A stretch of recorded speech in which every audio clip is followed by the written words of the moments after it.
Eu tive uma conversa hoje com o meu head de vendas e basicamente a gente estava conversando sobre a vantagem de ter muitos BDRs. Quando eu digo muitos, eu estou falando de pelo menos uns 4, 5. Porque justamente a gente percebe o tanto que as pessoas são inconsistentes quando a gente gerencia múltiplas pessoas de múltiplos times. E é muito difícil você ter uma pessoa no seu time que consistentemente, mês após mês, ela consegue entregar um resultado excepcional. As pessoas oscilam, é normal, a gente oscila também como líder.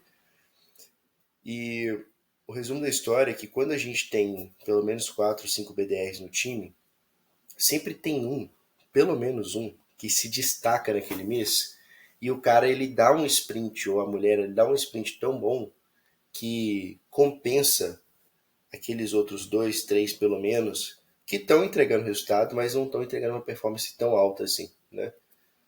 E até hoje eu não conheci ninguém, conversei pessoalmente com ninguém que consegue manter uma performance alta todos os meses, de todos os BDRs, todos os vendedores, de uma forma extremamente consistente assim.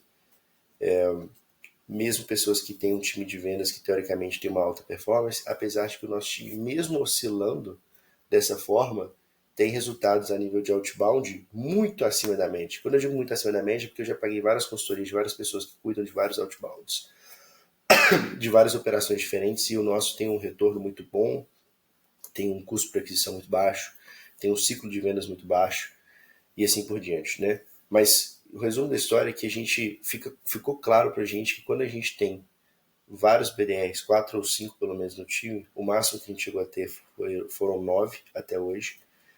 A gente tem essa vantagem que tem sempre um ou dois que estão performando muito acima da média, que eles sobem a média daquele mês.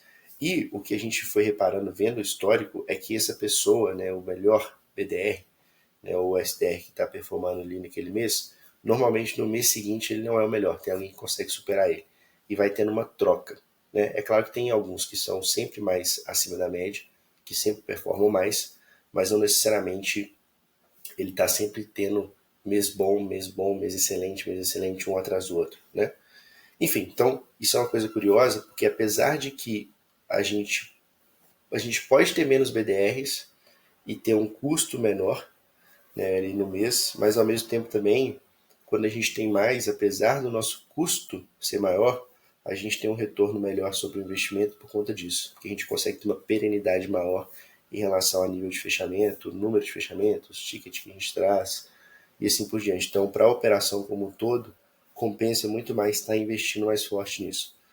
Então, inclusive das prioridades que eu coloquei desde o mês passado foi voltar a contratar BDRs e contratar com maior frequência. Né?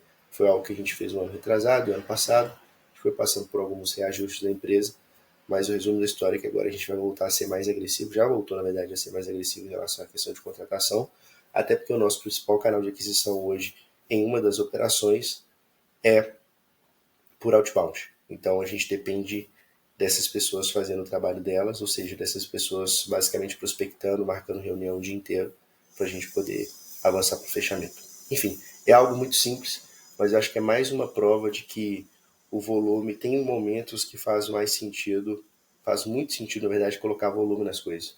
Então, colocar volume de prospecção, colocar volume de ação mesmo, de coisas que a gente faz, colocar volume de gravação e assim por diante. Enfim, é isso aí. Só bora.